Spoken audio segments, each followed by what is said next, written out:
करेजा शरीर से बाहर आके भी अपना बेटा की चिंता करा था। और वो करेजा से का आवाज आई, बेटा हो तो के चोटी कहीं तो न लागल, बेटा हो तो के चोटी कहीं तो न लागल। और आखिरी बार वो करेजा से का आवाज आवता, सुनिए।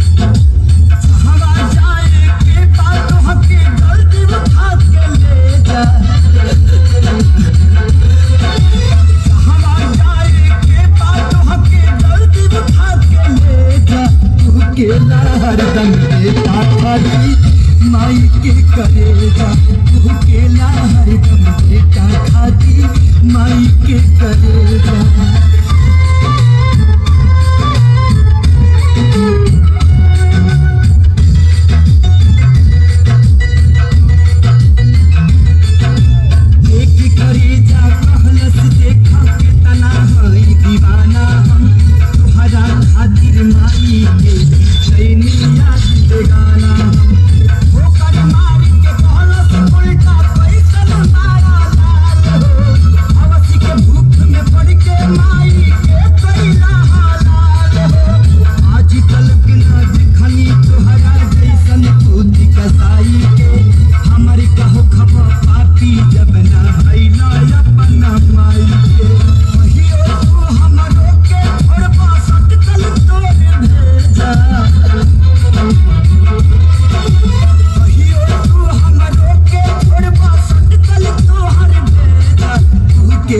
हरदम बेटा खाती माई के करेजा, हर केला हरदम बेटा खाती माई के करेजा।